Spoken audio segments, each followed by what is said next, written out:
بسم الله الرحمن الرحيم الحمد لله رب العالمين وصلى الله وسلم على نبينا محمد وعلى آله وصحبه أجمعين أما بعد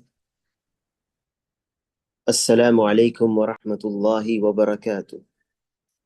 آج کے اس درس میں جو رسالہ ہم لوگ پچھلے ہفتے ہم لوگوں نے پڑھا تھا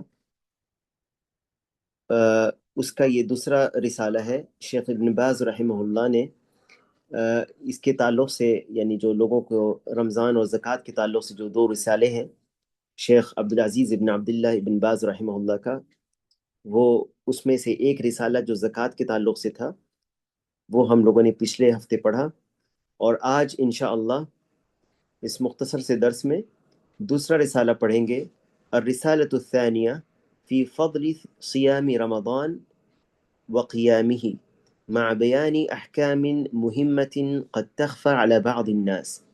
یہ دوسرا رسالہ ہے جس کا عنوان یہ ہے کہ رمضان کے مہینے کی فضیلت اور اس کے قیام کی فضیلت، اور اس کے ساتھ ساتھ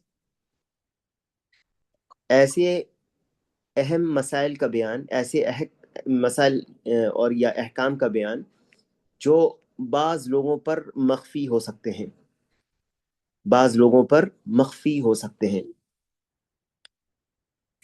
یہ رسالہ شیخ عبدالعزیز ابن عبداللہ ابن باز رحمہ اللہ کے لیے ہے۔ شروع کرتے ہیں بسم اللہ الرحمن الرحیم سے۔ یہ ایک طرح سے پیغام ہے شیخ رحمہ اللہ کا تمام مسلمانوں کے لیے رمضان کی آمد پر۔ شیخ اپنے اس رسالے کو، اس پیغام کو بسم اللہ الرحمن الرحیم سے شروع کرتے ہیں، کہتے ہیں من عبدالعزیز ابن عبداللہ ابن باز الى من یراہ من المسلمین سلک اللہ بی وبہم سبیل اہل الایمان ووفقنی وإیاہم للفقہ فی السنة والقرآن آمین۔ یعنی شیخ کہتے ہیں کہ یہ رسالہ عبدالعزیز ابن عبداللہ بن باز کی طرف سے ہے ہر اس مسلمان کے لیے جو اسے دیکھتا ہے۔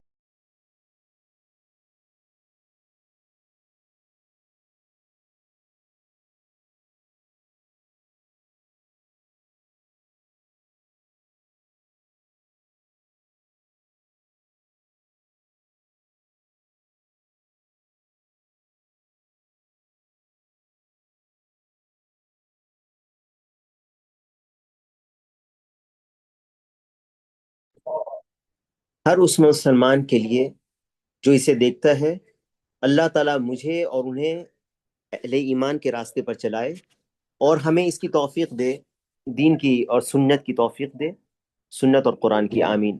کہتے ہیں سلام اللہ علیکم ورحمۃ اللہ وبرکاتہ، اما بعد فهذه نصیحة موجزة تتعلق بفضل صیام رمضان وقیامہ۔ یہ مختصر نصیحت ہے رمضان کے مہینے کے سیام اور اس کے قیام کے تعلق سے، اور وفضل المسابقة فيه بالأعمال الصالحة، اور اعمال صالحہ میں سے اس کی مسابقت کرنا، یعنی اس کے لیے آگے بڑھنے کے تعلق سے۔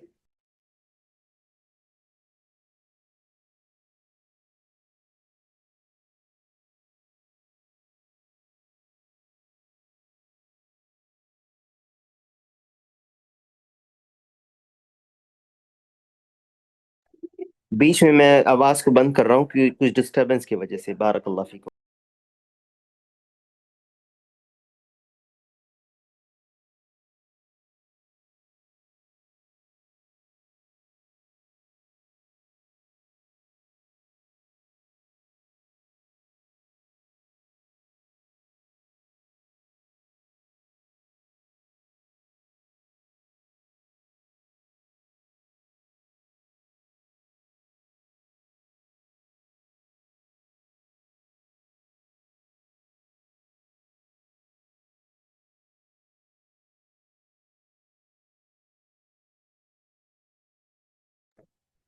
کیونکہ جس جگہ ہم لوگ رہتے ہیں، جس ملک میں، وہاں مختلف قسم کے لوگ رہتے ہیں جو دوسروں کا خیال اور فکر کیے بغیر روڈ پر ایسی ایسی چیزیں نکالتے ہیں جس سے دوسروں کو تکلیف پہنچتی ہے۔ اس لیے میں معذرت چاہتا ہوں، میں نے بیچ میں بند کر دیا تھا آڈیو کو تاکہ یہ اس میں خلل نہ پیدا ہو۔ کہتے ہیں کہ کہتے ہیں کہ اس میں بعض اعمال ہیں جس کا ذکر کیا جا رہا ہے بعض احکام کا ذکر کیا جائے گا جو بہت اہم ہے. بعض لوگوں پر وہ مخفی رہ سکتے ہیں، بعض لوگوں پر وہ چھپے ہوتے ہیں. کہتے ہیں ثبت عن رسول اللہ صلی اللہ علیہ وسلم انه كان يبشر اصحابه بمجيء شهر رمضان. نبی صلی اللہ علیہ وسلم سے یہ ثابت ہے کہ آپ صلی اللہ علیہ وسلم اپنے صحابہ کو اس مہینے کے آمد پر خوشخبری سنایا کرتے تھے. اس مہینے کے آمد پر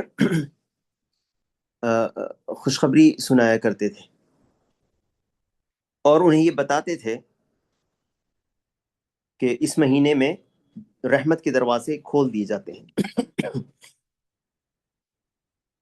وَيُخْبِرُهُمْ عَلَيْهِ الصَّلَاةُ وَالسَّلَامُ أَنَّهُ شَهْرٌ تُفَتَّحُ فِيهِ أَبْوَابُ الرَّحْمَةِ وَأَبْوَابُ الْجَنَّةِ. بعض روایتوں میں ابواب الرحمہ بھی ہے اور بعض روایتوں میں ابواب الجنہ بھی ہے، جیسے کہ آگے روایت آ رہی ہے. اور اس مہینے میں جہنم کے دروازے بند کر دیے جاتے ہیں اور شیاطین کو جکڑ دیا جاتا ہے، قید کر دیا جاتا ہے. وَيَقُول، آپ صلی اللہ علیہ وسلم یہ فرمایا کرتے تھے، اذا كانت اول ليلة من رمضان فتحت ابواب الجنہ فلم يغلق منها باب. جب پہلی رات ہوتی ہے رمضان کی، اس رات جنت کے دروازے کھول دیے جاتے ہیں اور کوئی بھی دروازہ اس کا بند نہیں ہوتا.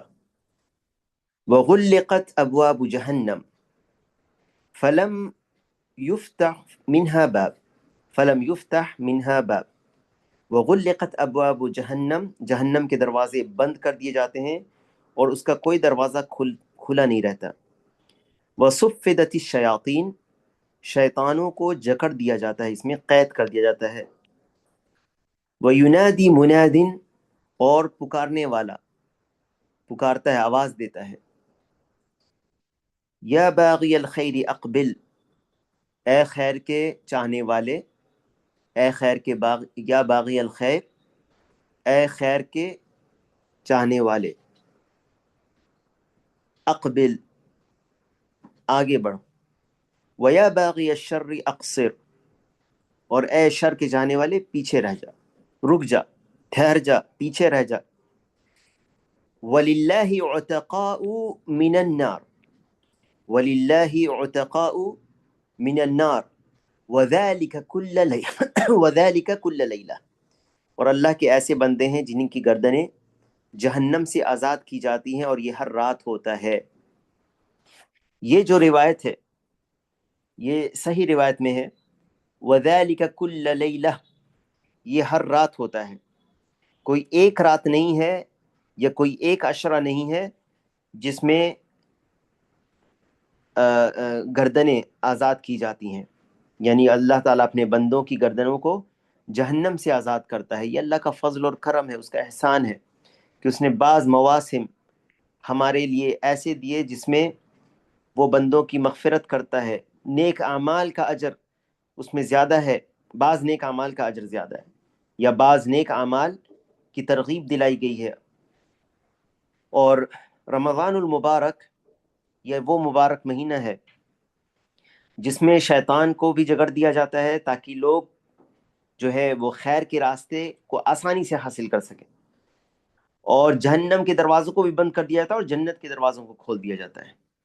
اللہ تعالیٰ اپنے بندوں کی گردنوں کو آزاد کرتا ہے جہنم سے، اور یہ ہر رات ہوتا ہے، اور یہ ہر رات ہوتی ہے. وَذَلِكَ كُلَّ لَيْلَةٍ. اور اسی مناسبت سے میں بتا دوں کہ رمضان کے تعلق سے جو یہ روایت ہے جو عام طور پر لوگوں کے زبانوں پر ہوتی ہے یا بعض خطیب کے زبانوں پر بھی ہوتی ہے، جسے ابن خزیمہ نے روایت کیا ہے، جو ایک لمبی روایت ہے، جس میں ہے جو لمبی روایت ہے، بعض شواہد اس کے صحیح بھی ہو سکتے ہیں، لیکن جو روایت میں یہ لفظ ہے رمضان المبارک کے تعلق سے، وَهُوَ شَهْرٌ أَوَّلُهُ رَحْمَةٌ وَأَوْسَطُهُ مَغْفِرَةٌ وَآخِرُهُ عِتْقٌ مِّنَ النَّارِ. یہ وہ مہینہ ہے جس کا اول عشرہ، اول 10 دن، پہلے 10 دن رحمت کے ہیں، دوسرے 10 دن درمیانی مغفرت کے ہیں، اور آخری 10 دن جہنم سے آزادی کا ہے. یہ جو روایت ہے اسے ابن خزیمہ اور بہقی نے روایت کیا ہے، لیکن یہ روایت ضعیف ہے کیونکہ اس کے اندر دو علتیں ہیں، دو خرابیاں ہیں اس روایت میں. پہلی کہ اس میں اس میں جو راوی ہے، پہلا جو راوی ہے وہ ہے اس کی سند میں علی بن زید بن جدعان، علی بن زید بن جدعان، اور یہ ضعیف راوی ہے، یہ ضعیف راوی ہے۔ اس علی بن زید بن جدعان کو امام احمد نے اور اسی طرح سے ابن معین نے اور نسائی نے اور ابن خزیمہ وغیرہ نے ان کو ضعیف قرار دیا ہے۔ تو یہ اس کی سند میں علی بن زید بن جدعان ہے، پہلی چیز۔ دوسری چیز، اس میں انقطاع ہے، حدیث ٹوٹی ہوئی ہے اس کی سند، کیونکہ اس میں سعید بن مسیب، سلمان فارسی سے روایت ہے یہ حدیث، اور سلمان الفارسی، سلمان الفارسی جو صحابی ہیں رضی اللہ عنہ، یہ ان سے روایت کرتے ہیں سعید بن مسیب۔ سعید بن مسیب حالانکہ تابعی ہیں، لیکن سلمان الفارسی رضی اللہ عنہ سے ان کی ملاقات ثابت نہیں ہے، یعنی ان سے سننا ثابت نہیں ہے۔ سعید بن مسیب کا سلمان الفارسی رضی اللہ عنہ سے سننا ثابت نہیں ہے، تو یہ انقطاع ہے حدیث میں۔ تو دو علتیں اس حدیث میں، جس میں ہے کہ سب سے پہلے جو 10 اشرہ ہے وہ رحمت کا ہے، دوسرا جو ہے مغفرت کا ہے، اور تیسرا جہنم سے آزادی کا ہے۔ بلکہ یہ بعض محدثین نے اس روایت کو منکر کہا ہے۔ کون سی روایت کو؟ جس میں ہے کہ رمضان کا پہلا 10 اشرہ رحمت کا ہے، درمیانہ 10 اشرہ اوسطہ مغفرہ وآخرہ عتق من النار، یہ منکر روایت ہے۔ منکر وہ اس روایت کو کہتے ہیں جو ضعیف ہوتی ہے اور صحیح کے مخالف ہوتی ہے۔ صحیح روایت میں جو اس روایت میں ہے جو ابن ماجہ نے روایت کیا ہے کہ یہ گردن کی آزادی، اللہ تعالیٰ اپنے بندوں کی گردنوں کو آزاد کرتا ہے، وَذَلِكَ كُلَّ لَيْلَةٍ، یہ ہر رات ہوتا ہے۔ اللہم اجعلنا من عتقائک من النار، اللہ تعالیٰ ہماری بھی گردنوں کو آزاد کر دے جہنم سے۔ اور یہ جو مہینہ ہے جو پورا کا پورا مہینہ رحمت کا ہے، پورا کا پورا مہینہ مغفرت کا ہے، اور پورا کا پورا مہینہ جہنم سے آزادی کا ہے۔ شیخ کہتے ہیں وَيَقُولُ عَلَيْهِ الصَّلَاةُ وَالسَّلَامُ، اللہ کے رسول صلی اللہ علیہ وسلم نے فرمایا، یہ طبرانی کی روایت میں ہے، جاءکم شہر رمضان شہر برکت یغشاکم اللہ فیہ فینزل الرحمت ویحط الخطایا، یہ رمضان کا مہینہ آ گیا ہے جو برکت ہے، برکت اس میں تم کو ڈھانپ لیتی ہے، اس میں رحمت نازل ہوتی ہے، اور اس میں گناہ مٹا دیے جاتے ہیں، یحط الخطایا ویستجیب الدعاء، اور اس میں اللہ تعالیٰ دعا سنتا ہے، ینظر اللہ الی تنافسکم فیہ فیباہی بکم ملائکتہ فَأَرُوا اللَّهَ مِنْ أَنفُسِكُمْ خَيْرًا فَإِنَّ الشَّقِيَّ مَنْ حُرِمَ فِيهِ رحمت اللہ۔ یہ جو روایت ہے، میں نے اس کی سند کو نہیں دیکھا ہے، لیکن شیخ بن باز رحمہ اللہ نے اس کو ذکر کیا ہے، اور یہ طبرانی کی روایت ہے، جس میں یعنی کہ اپنے اعمال کو اللہ کو دکھاؤ، اللہ تعالیٰ جانتا ہے تمہارے بارے میں، لیکن اگر تم اپنے عمل کو کسی کو دکھانا ہے بھی تو اپنے رب کو دکھاؤ، اور اچھے اچھے اعمال میں سبقت لے جاؤ اس مہینے میں۔ اور شقی بدبخت وہ ہے جو اللہ کی رحمت سے محروم رہ گیا اس مہینے میں، جیسے کہ دوسری روایت میں ہے جس میں کہ اللہ کے نبی صلی اللہ علیہ وسلم ممبر پر چڑھے اور آپ آمین کہتے تھے، تو اس میں ایک یہ بھی ہے کہ جس نے رمضان کی مہینہ پایا اور اس کی مغفرت نہیں ہوئی، وہ شقی ہے وہ شخص۔ اللہ تعالی ہم سب کو شقاوت اور بدبختی سے بچائے۔ کہتے ہیں وَيَقُولُ عَلَيْهِ الصَّلَاةُ وَالسَّلَامُ مَنْ صَامَ رَمَضَانَ إِيمَانًا وَاحْتِسَابًا غُفِرَ لَهُ مَا تَقَدَّمَ مِنْ ذَنْبِهِ، جس نے رمضان کے روزے رکھے ایمان اور احتساب، یعنی اجر کی امید سے، ایمان اس بات کا ایمان کہ اللہ تعالیٰ نے روزے اس کے اوپر فرض کیے ہیں، رمضان کے روزے فرض کیے ہیں، اس فرض کو پورا کرنے کے لیے وہ روزہ رکھتا ہے، اور اس لیے کہ وہ اللہ تعالیٰ اس کو اجر دے، اس پر اجر کی امید سے۔ میں آپ لوگ کسی طرح کا اسکرین پر کچھ نہ لکھیں برائے مہربانی، معذرت کے ساتھ میں کہہ رہا ہوں، آپ لوگ اسکرین پر کچھ نہ لکھیں، بارک اللہ فیکم۔ وَاحْتِسَابًا غُفِرَ لَهُ مَا تَقَدَّمَ مِنْ ذَنْبِهِ، اس کے پہلے کی گناہ معاف کر دیے جاتے ہیں۔ جس نے رمضان کے روزے رکھے ایمان کے ساتھ، یعنی رمضان کے روزے کی فرضیت کا ایمان ہے اس پر، اس وجہ سے رکھ رہا ہے کہ روزے اس کے اوپر فرض ہیں، وہ اور ایمان کے ساتھ، اور احتساب کے ساتھ، یعنی وہ اس پر اجر کی امید سے رکھتا ہے، غفر له ما تقدم من ذنبه، اس کے پہلے کے گناہ معاف کر دیے جاتے ہیں۔ کون سا گناہ؟ کون سے گناہ معاف کر دیے جاتے ہیں؟ جو صغائر ہیں، جو چھوٹے جو چھوٹے چھوٹے گناہ ہیں، صغائر ہیں، کیونکہ کبائر کے لیے، کبیرہ گناہ کے لیے توبہ، خاص توبہ کرنی ہوتی ہے۔ ومن قام رمضان ایمانا واحتسابا غفر له ما تقدم من ذنبه، اور جو رمضان میں جس نے قیام کیا، یعنی تراویح، قیام اللیل کیا، ایمان کے ساتھ اور احتساب کے ساتھ، ایمان اور اجر کی امید سے، غفر له ما تقدم من ذنبه۔ ومن قام لیلۃ القدر ایمانا واحتسابا، اور جس نے لیلۃ القدر میں قیام کیا ایمان اور اجر کی امید سے، غفر له ما تقدم من ذنبه، اس کے گناہ پہلے کے معاف کر دیے جاتے ہیں۔ ويقول عليه الصلاة والسلام يقول الله كل عمل ابن آدم له الحسنة بعشر أمثالها، ابن آدم کا ہر عمل اس کے لیے جو نیکی ہے وہ 10 نیکیوں کے برابر ہوتی ہے۔ الحسنة بعشر أمثالها، 10 نیکی۔ کیوں؟ کیونکہ اللہ سبحانہ وتعالی نے قرآن مجید میں یہ فرمایا ہے، من جاء بالحسنة فله عشر أمثالها، من جاء بالحسنة فله عشر أمثالها ومن جاء بالسيئة فلا يجزى إلا مثلها وهم لا يظلمون۔ تو ایک شخص ایک نیکی کرتا ہے تو اس کو 10 نیکی لکھاتی ہے، لیکن ایک گناہ کرتا ہے تو وہ ایک ہی گناہ لکھاتا ہے۔ إلى 700 ضعف، 700 گنا تک لکھاتا ہے اس کی نیت، اس کے عمل کے مطابق۔ إلا الصيام، سوائے سیام کے، فإنه لي، کیونکہ یہ میرے لیے ہے۔ سیام اللہ تعالیٰ کہتا ہے کہ یہ میرے لیے ہے، فإنه لي وأنا أجزي به، اللہ ہی تعالیٰ اس کی جزا دیتا ہے۔ یہ کتنا اس کا اجر ہے اللہ تعالیٰ جانتا ہے، کتنا اجر کس کو ملے گا سیام کا۔ اور اس کے بعد نبی صلی اللہ علیہ وسلم نے فرمایا، ترک شہوتہ وطعامہ وشرابہ من اجلی، وہ چھوڑ دیتا ہے اپنی شہوت کو، اپنے کھانے اور پینے کو میری وجہ سے، میرے لیے وہ چھوڑتا ہے۔ یہ سیام ایسی عبادت ہے جو بالکل اس میں، یعنی انسان اگر یہ خاص عبادت ایسی ہے جس میں ریاکاری نہیں داخل ہوتی جلدی۔ کیوں؟ کیونکہ یہ اس کے رب کے بیچ کا معاملہ ہے۔ وہ اکیلے اپنے گھر میں بھی ہوتا ہے اور وہ روزے کی حالت میں ہے، پھر بھی وہ کھانے پینے سے اور ہر طرح کے محرمات یا مفطرات سے رکتا ہے۔ کیوں؟ اکیلے ہونے کی باوجود بھی۔ کیوں؟ کیونکہ اس نے اللہ کے لیے اس چیز کو چھوڑا ہے۔ اسی لیے اس کا اجر اللہ کے یہاں ہے۔ کتنا اللہ تعالیٰ اجر دے گا یہ اس کے سیام کے اوپر اور اللہ تعالیٰ جانتا ہے۔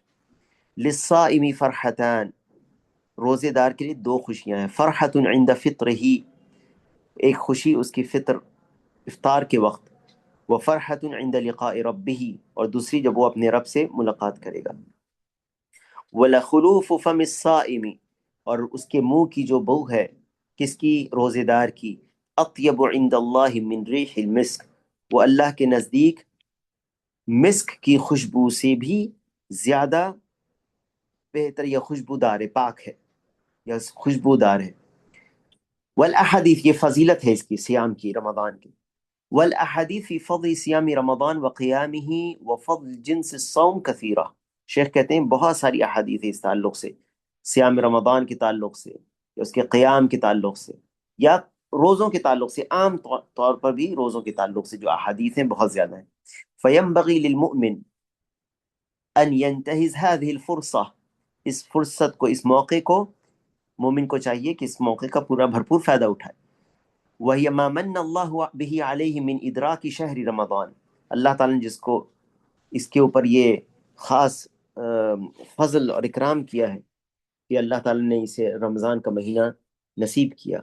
اسی لیے بعض سلف کہتے تھے رمضان جب 6 مہینہ باقی رہتا تھا وہ کہتے تھے اللہم بلغنا رمضان، اے اللہ ہمیں رمضان تک پہنچا دے، اس کی فضیلت کو پانے کے لیے۔ اور جب رمضان گزر جاتا تھا تو اس کی قبولیت کے لیے، جو انہوں نے کیا ہے عبادت، اس کی قبولیت کے لیے وہ دعا کرتے تھے۔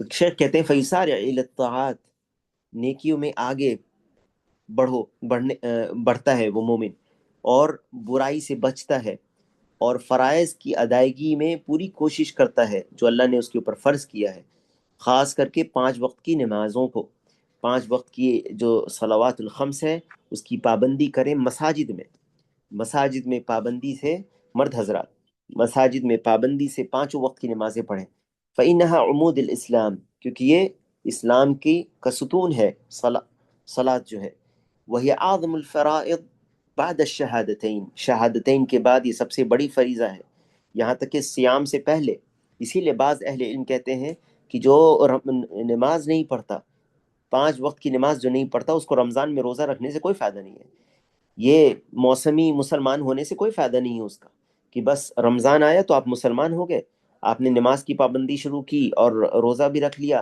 اور رمضان گیا تو نماز بھی چلی گئی آپ کی، یہ کیسے مسلمان ہے؟ تو یہ موسمی مسلمان ہے، جو بعض موسم کے لیے، اور بعض سلف کہتے تھے یہ لوگ اپنے رب کو صرف رمضان ہی میں جانتے ہیں، تو یہ جو ہے، یہ کہتے ہیں کہ شہادتین کے بعد سب سے بڑا فریضہ کیا ہے؟ 5 وقت کی نمازوں کی پابندی، فالواجب على كل مسلم ومسلمة المحافظة عليها وأداؤها في أوقاتها بخشوع وطمأنينة، مسلمان کو چاہیے، ہر مسلمان مرد و عورت کو، کہ اس کی حفاظت کرے صلات کی، اور اسے ادا کریں وقت پر، خشوع کے ساتھ اور اطمینان کے ساتھ، یہ نہیں کہ جلدی جلدی نماز پڑھ لیا، جیسے تیسے پڑھ لیا، اور یہ سب چیزیں نظر آتی ہے تراویح میں، جب لوگ تراویح میں بہت تیزی سے پڑھتے ہیں، یہاں تک کہ بعض جگہوں پر لوگ رکوع اور سجدے بھی ٹھیک سے نہیں کرتے، ان کی نماز باطل ہو جاتی ہے، وہ کتنا بھی اس میں لمبی قرت کریں، اگر وہ جلدی جلدی رکوع اور سجدے کرتے ہیں جس میں وہ اطمینان نہیں ہوتا، کیونکہ رکوع اور سجدہ میں، اور رکوع سے اٹھنے کے بعد اور 2 سجدوں کے بیچ میں اطمینان کیا ہے؟ اطمینان کیا ہے؟ رکن ہے، رکن ہے، اگر اطمینان نہیں ہوگا تو آپ نے رکن چھوڑ دیا، تو پھر آپ کو 1 گھنٹہ 1.5 گھنٹہ اتنی لمبی نماز پڑھنے سے کیا فائدہ جس کے رکوع اور سجدے بھی آپ نے ٹھیک سے نہیں کیا، آپ کس کے لیے پڑھ رہے ہیں؟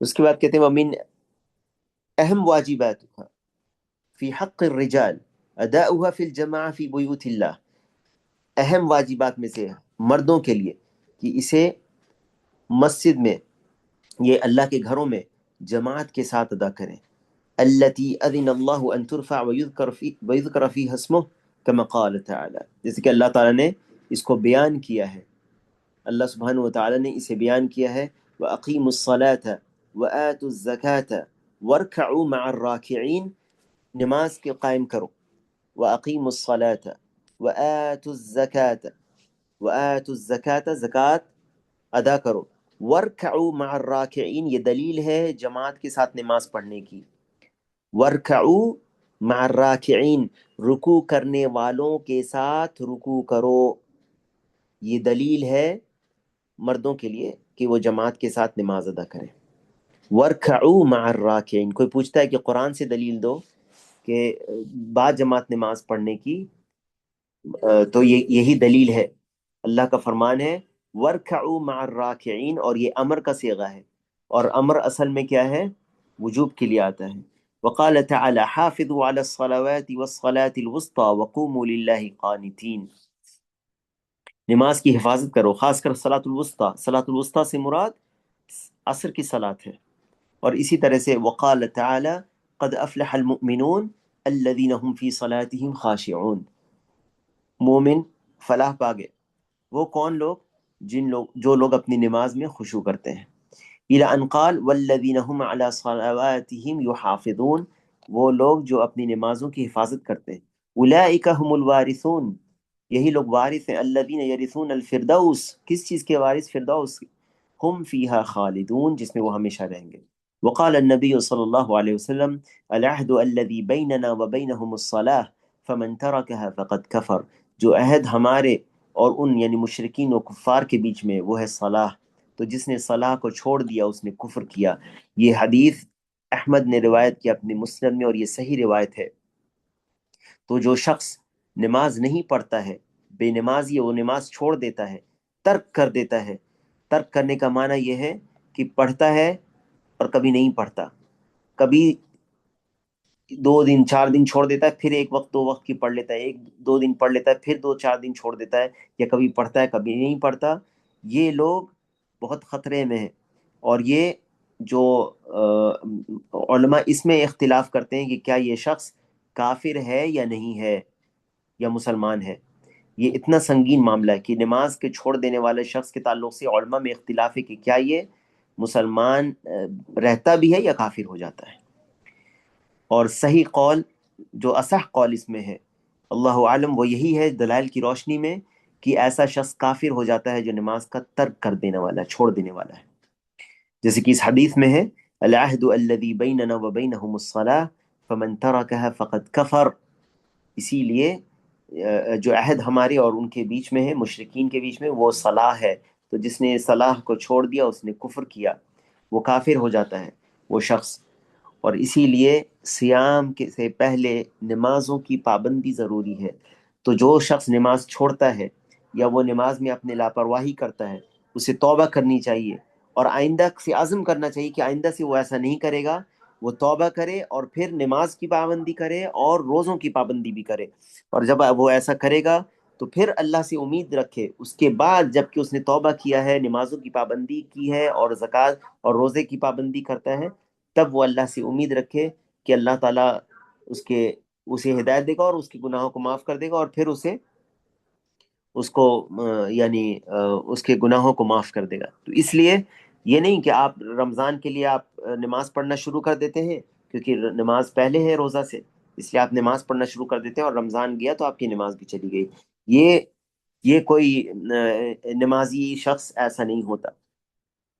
اور ایسے لوگوں کو اہل علم کہتے ہیں کہ یہ ان کو روزہ بھی، ان کا روزہ اگر یہ توبہ نہیں کرتے اور نماز کی پابندی نہیں کرتے تو روزہ رکھنے سے کوئی فائدہ نہیں پھر۔ وَأَهْمُ الْفَرَائِض بَعْدَ الصَّلَاةِ أَدَاءُ الزَّكَاةِ كَمَا قال، اور اسی طرح سے فرائض میں اگر کوئی شخص کے اوپر زکوٰۃ فرض ہو چکی ہے، اس کے پاس اتنا مال ہے، تو اس کے اوپر زکوٰۃ فرض ہو جاتا ہے، اس کو ادا کرنا، یہ روزہ رکھنے سے پہلے اس کی فرضیت ہے۔ جیسے کہ اللہ کا فرمان ہے، وَمَا أُمِرُوا إِلَّا لِيَعْبُدُوا اللَّهَ مُخْلِصِينَ لَهُ الدِّينَ حُنَفَاءَ وَيُقِيمُوا الصَّلَاةَ وَيُؤْتُوا الزَّكَاةَ وَذَلِكَ دِينُ الْقَيِّمَةِ۔ اور اللہ تعالیٰ کا فرمان ہے، وَأَقِيمُوا الصَّلَاةَ وَآتُوا الزَّكَاةَ وَأَطِيعُوا الرَّسُولَ لَعَلَّكُمْ تُرْحَمُونَ۔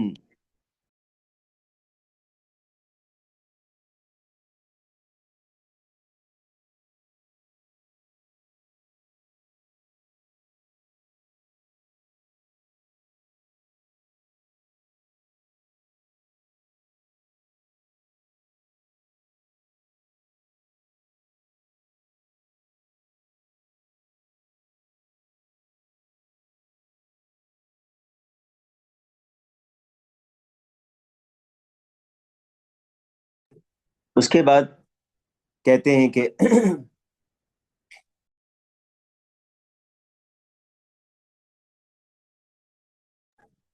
اللہ کی کتاب، اللہ کی عظیم کتاب اور رسول کریم صلی اللہ علیہ وسلم کی سنت یا احادیث سے یہ بات واضح ہے کہ جو اپنے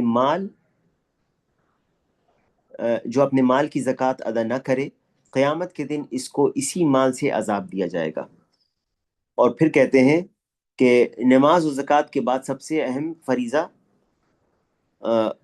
صیام رمضان ہے، رمضان کے روزے ہیں، اور یہ اسلام کے 5 ارکان میں سے ایک ہے، جیسا کہ نبی کریم صلی اللہ علیہ وسلم کی حدیث میں مذکور ہے، بنی الاسلام علی خمس، شہادت ان لا الہ الا اللہ وان محمد الرسول اللہ واقام الصلاۃ وایتاء الزکاۃ وصوم رمضان وحج البیت۔ یعنی اسلام کی بنیاد 5 چیزوں پر ہے: اس بات کی گواہی دینا کہ اللہ کے سوا کوئی سچا معبود نہیں، اور محمد صلی اللہ علیہ وسلم اللہ کے رسول ہیں، نمازیں قائم کرنا، زکوٰۃ ادا کرنا، رمضان کے روزے رکھنا، اور حج، کعبہ کا حج کرنا۔ شیخ کہتے ہیں وَيَجِبُ عَلَى الْمُسْلِمِ أَنْ يَصُونَ صِيَامَهُ وَقِيَامَهُ عَمَّا حَرَّمَ اللَّهُ عَلَيْهِ مِنَ الْأَقْوَالِ وَالْأَعْمَالِ۔ لہٰذا مسلمان پر واجب ہے کہ وہ اپنی نماز اور روزوں کو اللہ کے حرام کردہ اقوال و اعمال سے محفوظ رکھے، اس لیے کہ روزوں سے اللہ سبحانہ و تعالیٰ کی فرما برداری، اس کی حرمتوں کی تعظیم اور اللہ کی اطاعت میں نفس سے لڑنے اور اس کی حرام کردہ چیزوں پر صبر کرنے کی عادت پیدا کرنا مقصود ہے۔ اصل مقصد یہی ہے کہ آپ اپنے نفس سے لڑیں، جہاد النفس علی مخالفتی ہواہا، اور یہ جو رمضان ہے یہ ایک مدرسہ ہے. یہ وہ مدرسہ ہے جو زمانے میں مدرسہ آتا ہے، یعنی وقت کے اعتبار سے. کیسے کہ آپ اپنے آپ کو جب روکتے ہیں ہوائے نفس کی پیروی سے، آپ کا جی جو چاہتا ہے، نفس جو چاہتا ہے. اب دیکھیں رمضان کا جو مہینہ ہے یہ ایک مدرسہ اس طور پہ ہے کہ اگر اس مہینے میں آپ نے اپنے خواہش نفس کی پیروی کو نہیں چھوڑا تو پھر سال بھر مشکل ہے چھوڑنا. میں یہ نہیں کہہ رہا کہ نہیں ہو سکتا، لیکن اگر رمضان کے مہینے میں کوئی بری عادت کسی کی نہیں چھٹی ہے تو پھر دوسرے مہینے میں چھوڑنا زیادہ مشکل ہے. کیوں؟ کیونکہ پہلی بات کہ شیاطین کو جکڑ دیا جاتا ہے. اب شیطان جو خون میں دوڑتا ہے اور وسوسہ دلاتا ہے وہ کمزور ہو جاتا ہے. آپ کے اندر جو وسوسہ ہے وہ نہیں اس طرح سے دلا سکتا جیسے غیر رمضان میں دلاتا ہے. دوسری بات کہ خیر کی جو چیزیں ہیں انسان طلب کرنے میں آگے بڑھتا ہے. روزہ جب وہ رکھتا ہے تو شیطان کا جو بعض اہل علم کہتے ہیں جیسے ابن القیم وغیرہ، شاید ان کا قول ہے کہ جب روزہ رکھتا ہے تو شیطان کا جو راستہ ہے جسم میں وہ تنگ ہو جاتا ہے روزے کی حالت میں. تو انسان اپنے نفس پر قابو زیادہ پا سکتا ہے روزے کی حالت میں، کیونکہ جب وہ کھاتا پیتا ہے اور پوری طرح سے اس کے جسم میں تقویت ملتی ہے غذا سے، اس کا نفس جو ہے اس کی جو اس کو جو نفس کی خواہش ہے اس کو دبانے میں اس کو جو کوشش اور محنت ہوتی ہے وہ زیادہ ہوتی ہے جب اس کو پوری غذا اور توانائی حاصل ہو. لیکن اگر اس کی جسم میں یہ جو روزہ رکھنے کی وجہ سے شیطان کا جو مجرا، یعنی جو دورہ شیطان کا جو راستہ ہے وہ تنگ ہو جاتا ہے اور اسی طرح سے نفس کے اوپر آدمی غلبہ حاصل کر سکتا ہے. تو اس طرح سے اگر کوئی شخص کسی برے چیز کا عادی ہے اور رمضان کا مہینہ آیا ہے تو اب وہ اس عادت سے اپنے آپ کو چھٹکارا دلا سکتا ہے. کیونکہ اس میں دو چیزیں، ایک تقوی کے لیے روزہ رکھا ہے کہ آدمی اللہ سے وہ متقی ہو اور تقوی اختیار کرنے کے لیے. اور رمضان کے مہینے میں اگر اس نے چھوڑ دیا بری چیزوں کی عادت تو پھر یہ چیز آگے بھی اس کے لیے آسانی ہو جائے گی. اسی لیے ایک مقصد جو روزے کا ہے، کتب علیکم الصیام کما کتب علی الذین من قبلکم لعلکم تتقون، تاکہ تم تقوی اختیار کرو. اور یہاں پر جو کہتے ہیں کہ اپنے نفس سے جہاد کس چیز کے لیے؟ علی مخالفت ہواہا. اس کی نفس، انسان کا نفس جو ہے اس کو خواہش کے پیچھے لگنے کے لیے چھوڑتا ہے. یعنی انسان کی جو خواہش ہے نا نفس کی، وہ بعض چیزوں کی طرف مائل ہوتی ہیں اور بعض خواہشات ایسی ہوتی ہیں جو حرام ہوتے ہیں. اب یہ حرام خواہشات کے پیچھے جب آدمی پڑتا ہے اور اس کا نفس غالب آ جاتا ہے اس کے اوپر، خواہش نفس غالب آ جاتی ہے تو وہ حرام کا ارتکاب کر بیٹھتا ہے. جب اس کے اندر تقوی کم ہوتا ہے، ایمان میں کمی آتی ہے اور یہ خواہش نفس کا غلبہ ہو جاتا ہے، غالب ہو جاتا ہے، تو وہ گناہ کر بیٹھتا ہے. اسی لیے جو روزہ ہے یہ اس میں انسان روزے کی حالت میں یہ جہاد نفس کرتا ہے اور مخالفت کرتا ہے اپنے خواہش کی اپنے رب کی اطاعت میں، فی طاعت مولاہا وتعویدها الصبر عما حرم اللہ. اللہ نے جس چیز کو حرام کیا اس پر وہ صبر کرتا ہے. یہ صبر کرنا اس کو بری چیزوں سے اور اپنے آپ کو اللہ کی شریعت کا پابند بنا کر رکھنا، یہی تو مقصد ہے اور یہی تو تقوی ہے کہ آپ اپنے آپ کو اللہ کی شریعت کے پابند بنا کر رکھیں. اللہ نے جن چیزوں کا حکم دیا اس کو کرتے ہیں، جن چیزوں سے روکا ہے اس سے رکتے ہیں اللہ کے ڈر سے اور اللہ سے امید سے. یہی تو تقوی ہے اور یہی مقصد ہے سیام کا، صوم رمضان کا. کہتے ہیں ولیس المقصود مجرد ترک الطعام والشراب وسائر المفطرات. اصل مقصد یہ نہیں کہ صرف اپنے کھانے پینے کو چھوڑ دیں اور ساری چیزیں جو روزے توڑنے والی ہیں اسی کو بس چھوڑ دینا نہیں ہے، بلکہ ولہذا صح عن رسول اللہ صلی اللہ علیہ وسلم انه قال، اسی لیے رسول اللہ صلی اللہ علیہ وسلم سے یہ ثابت ہے کہ آپ نے فرمایا الصیام جنۃ فاذا كان يوم صوم احدكم فلا يرفث ولا يصخب فإن سابه أحد أو قاتله فليقل إني صائم. یعنی یہ جو روزہ ہے وہ ڈھال ہے، یہ ڈھال ہے، اور تم میں سے جب کوئی روزہ رکھے تو بری بات نہ کرے۔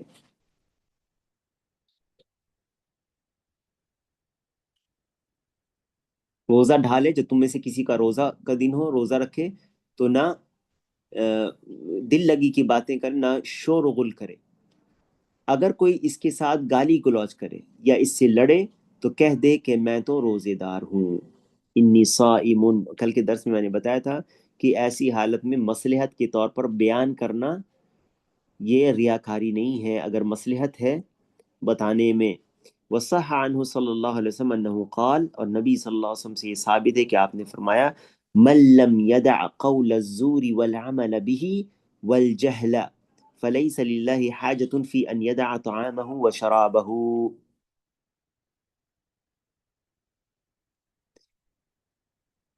یعنی جو شخص جھوٹ بولنے، اس پر عمل کرنے اور جہالت سے باز نہ آئے تو اللہ تعالیٰ کو اس بات کی کوئی حاجت نہیں کہ وہ شخص اپنا کھانا اور پینا چھوڑ دے، کھانا اور پانی چھوڑ دے۔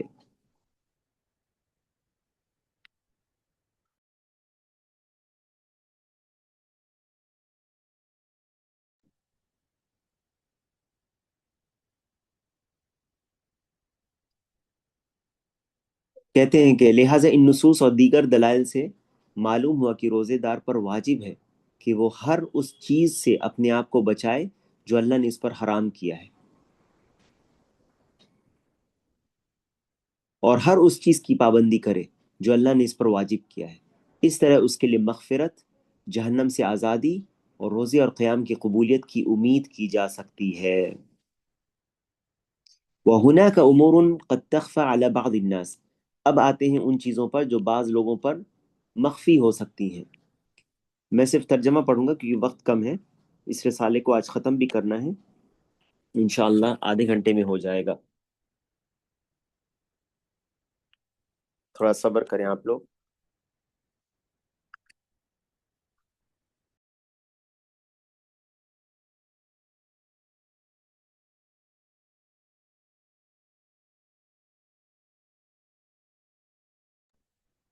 پہلی چیز کہتے ہیں ان الواجب علی المسلم ان یصوم ایمانا واحتسابا، مسلمان پر واجب ہے کہ وہ روزہ ایمان کے ساتھ اور ثواب کے حصول کے لیے رکھے، ریاکاری، شہرت طلبی، لوگوں کی تقلید یا اپنے اہل خانہ یا اہل وطن کی پیروی کرتے ہوئے نہ رکھے، بلکہ اس پر یہ واجب ہے کہ روزہ رکھنے پر آمادہ کرنے والی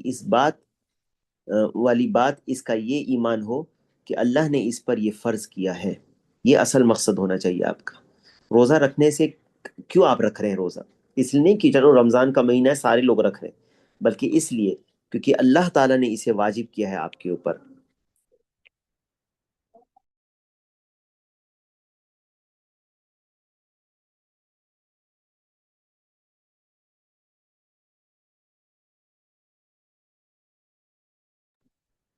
اس لیے کیونکہ اللہ تعالیٰ نے فرض کیا ہے آپ کے اوپر یہ۔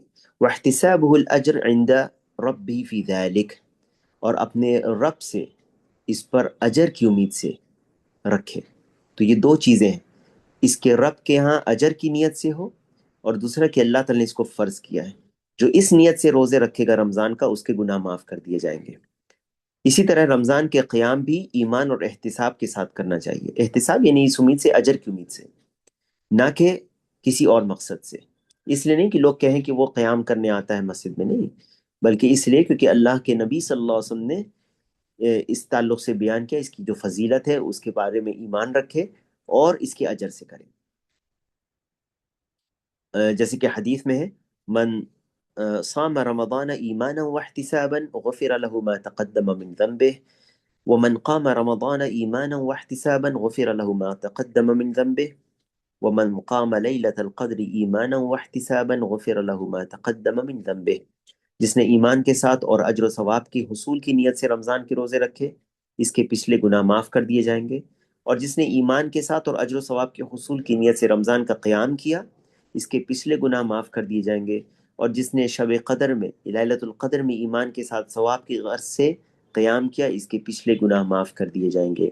اس کے بعد شیخ کہتے ہیں وَمِنَ الْأُمُورِ الَّتِي قَدْ يَخْفَى حِكْمُهَا وَمِنَ الْأُمُورِ الَّتِي قَدْ يَخْفَى، اور ان میں ایسی بھی چیزیں ہیں جو روزے دار، یعنی بعض چیزیں ہیں جو لوگوں سے مخفی ہو سکتی ہیں. ان میں سے یہ بھی ہے کہ بسا اوقات کسی زخم کا خون یا نکسیر یا قے اور پانی آ، یعنی کہ حلق میں بغیر قصد کے پانی یا بنزین یعنی پیٹرول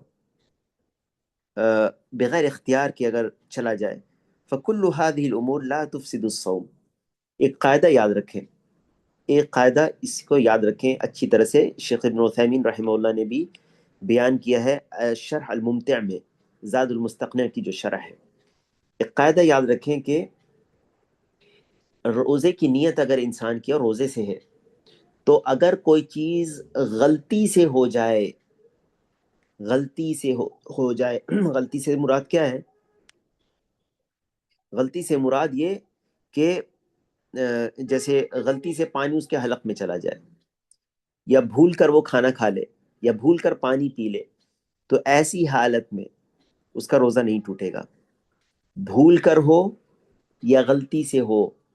غلطی سے مراد یہ کہ انسان جو ہے کسی طرح سے پانی سے کلی کر رہا ہے، اور یا وہ غسل کر رہا ہے اور اس کے حلق میں پانی چلا جائے غلطی سے، پانی کی تیزی کی وجہ سے، تیز پانی ہے اس وجہ سے وہ چلا گیا حلق میں اور اس کے پیٹ میں وہ اتر گیا، یا غلطی سے پانی کی تیزی کی وجہ سے ناک میں پانی چلا گیا بغیر قصد کے، آپ کا قصد اور ارادہ نہیں تھا، تو اس میں آپ کا روزہ نہیں ٹوٹے گا. اور اسی طرح بھول سے آپ کو بھول گئے تھے کہ آپ روزے کی حالت میں، تب بھی آپ کا روزہ نہیں ٹوٹے گا. کہتے ہیں کہ اسی طرح سے پانی یا بنزین حلق میں چلا جائے بغیر اختیار کے، فَكُلُّ هَذِهِ الْأُمُورِ لَا تُفْسِدُ الصَّوْمَ، اس سے روزہ نہیں ٹوٹتا. لیکن من تعمد القی فسد صومه، غلطی سے یعنی اگر قے آ جائے انسان کو اپنے آپ تو روزہ نہیں ٹوٹتا. لیکن اگر وہ عمدن قے کر دے، عمدن قے کرنے کی کیا صورت ہو سکتی ہے؟ جان بوجھ کر قے کرنا. جان بوجھ کر قے کرنے کا معنی یہ نہیں کہ صرف اپنے انگلی کو حلق میں ڈال کر قے کرے، صرف یہ معنی نہیں ہے، یہ بھی ہو سکتا ہے. اور ان چیزوں کو وہ کرے جس کی وجہ سے وہ اسے معلوم ہے کہ اس سے قے ہو جاتی ہے. مثال کے طور پر کوئی بدبودار چیز کو دیکھنا یا سونگھنا جس کی وجہ سے وہ قے ہوتی ہے، اسے معلوم ہے یہ بات، پر جان بوجھ کر اگر اس چیز کو دیکھتا ہے کہ اور وہ قے کر دیتا ہے تو وہ بھی عمدن قے کرنے میں سے ہے.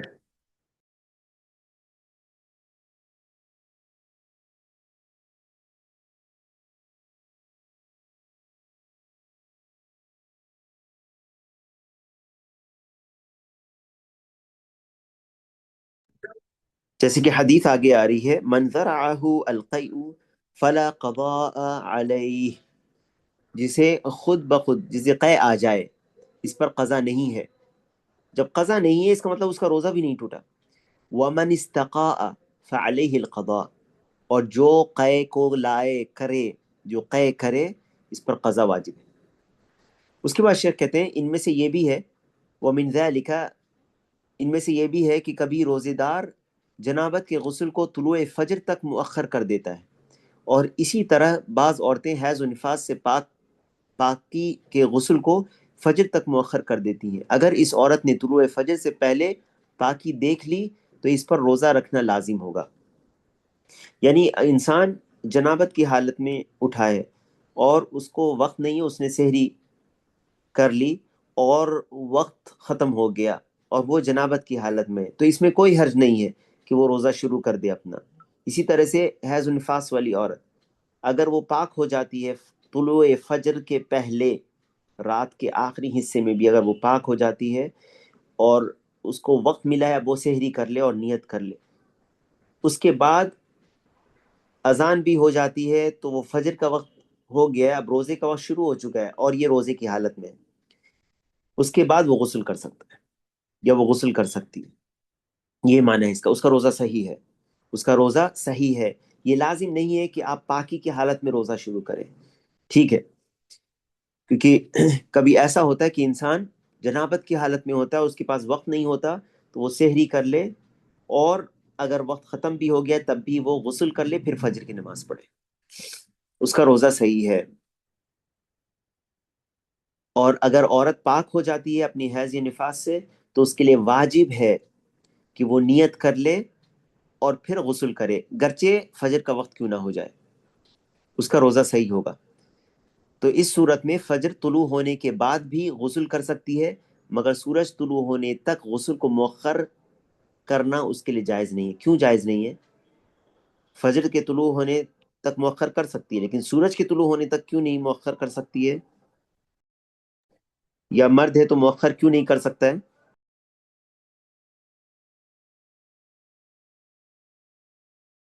تاکہ نماز چھوٹ جائے۔ اس کو فجر کی نماز پڑھنی ہے، اس لیے اسے فجر کی نماز پڑھنی ہے، اس لیے۔ اس کے بعد کہتے ہیں بل یجب علیہ ان تغتسل وتصلی الفجر، بلکہ اس کے اوپر واجب ہے کہ وہ غسل کرے اور فجر کی نماز پڑھے سورج کے طلوع ہونے سے پہلے۔ یہ عورت کی بات ہے، مرد کو تو اس سے پہلے اس کو مسجد میں بھی جانا ہے۔ وَهَكَذَا الْجُنُبُ لَيْسَ لَهُ تَأْخِيرَ الْغُسْلِ إِلَى مَا بَعْدَ طُلُوعِ الشَّمْسِ، جنابت کی حالت میں بھی سورج کے طلوع ہونے کے بعد وہ غسل نہ کرے بلکہ پہلے کرے۔ بل یجب علیہ ان یغتسل ویصلی الفجر قبل طلوع الشمس، بلکہ اس کے لیے واجب ہے کہ وہ پہلے غسل کرے اور پھر فجر، سورج کے نکلنے سے پہلے ہی وہ غسل کر لے تاکہ وہ فجر پڑھ سکے۔ وَيَجِبُ عَلَى الرَّجُلِ الْمُبَادَرَةِ بِذَلِكَ، مرد کو چاہیے کہ وہ جلدی کرے اس میں۔ کیوں؟ حتی یدرک صلاة الفجر مع الجماعہ، تاکہ وہ جماعت کے ساتھ فجر کی نماز پا لے۔ اس کے بعد کہتے ہیں وَمِنَ الْأُمُورِ الَّتِي لَا تُفْسِدُ الصَّوْمَ، جن باتوں سے روزہ نہیں ٹوٹتا ان میں سے یہ بھی ہے کہ خون ٹیسٹ کروانا، تحلیل الدم۔ کل کے درس میں یہ بات آئی تھی کہ ہجامہ کرنے سے روزہ ٹوٹ جاتا ہے، جیسے کہ حدیث میں افطر الحاجم والمحجوم، تو ہجامہ کرنے سے روزہ ٹوٹ جاتا ہے، یہی صحیح قول ہے۔ جس کا ہجامہ کیا جاتا ہے اس کا خون جو نکلتا ہے اس کا روزہ ٹوٹ جاتا ہے۔ اب خون نکلنے سے کیا روزہ ٹوٹتا ہے؟ نہیں، ہر خون نکلنے سے روزہ نہیں ٹوٹتا۔ ہجامہ کا لفظ ہے حدیث میں، اس لیے ہم کہیں گے کہ ہجامہ کرنے سے روزہ ٹوٹ جاتا ہے، لیکن کیا بلڈ ٹیسٹ کرانے کے لیے خون دینے سے روزہ ٹوٹ جائے گا؟ تھوڑا بہت خون نکلنے سے یا نکالنے سے روزہ نہیں ٹوٹتا۔ تو جو تحلیل الدم ہے، بلڈ ٹیسٹ، وہ تھوڑے سے خون کے لیے سے ہوتا ہے، 5 ml، 5 ml یا 10 ml خون لیا جاتا ہے، اس سے زیادہ نہیں لیا جاتا عام طور پر۔ تو اس سے روزہ نہیں ٹوٹتا، اس پہ کوئی اثر نہیں پڑتا ہے روزے پر۔ لیکن ہاں، اگر کوئی بلڈ ڈونیشن کرے تو علماء کہتے ہیں کہ پھر ہجامہ پر قیاس کیا جائے گا اس کو، بلڈ ڈونیشن میں زیادہ خون نکالا جاتا ہے جسم سے، تو اس لیے اس سے روزہ ٹوٹ سکتا ہے، یا علماء کہتے ہیں کہ احتیاطاً وہ روزہ کی قضا بھی کر لے۔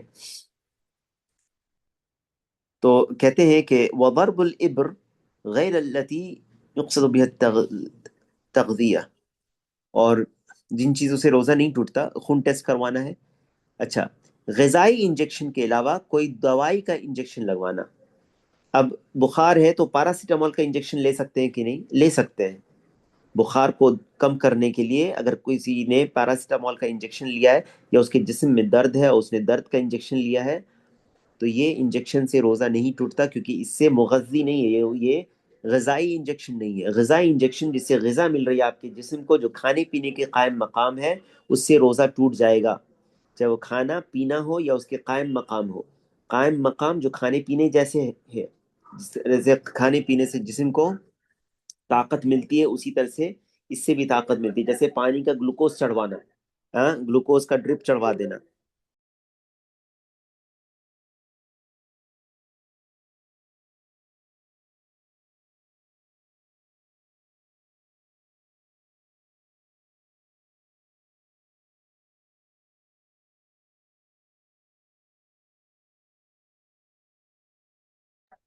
اسی طرح کہتے ہیں شیخ کہ لیکن بہتر ہے، لیکن تاخیر ذلك الى الليل اولا واحوط، زیادہ بہتر ہے اور زیادہ احتیاط اسی میں ہے کہ اس کو تاخیر کر دیا جائے، یعنی اس طرح کے جو انجیکشن ہے، گرچہ یہ غذائی انجیکشن نہیں ہے، غذا اس سے نہیں مل رہی ہے، لیکن درد کے لیے بھی تو آدمی تاخیر کر سکتا کرے، اور اگر وہ بیمار ہے اس طرح سے کہ اس کو تیز بخار ہے تو وہ روزہ توڑ سکتا ہے، روزہ توڑ سکتا ہے، پھر انجیکشن لینے کی ضرورت نہیں ہے اس کو۔ تو یہ کہتے ہیں والاحوط اذا تيسر ذلك، اگر یہ آسان ہو۔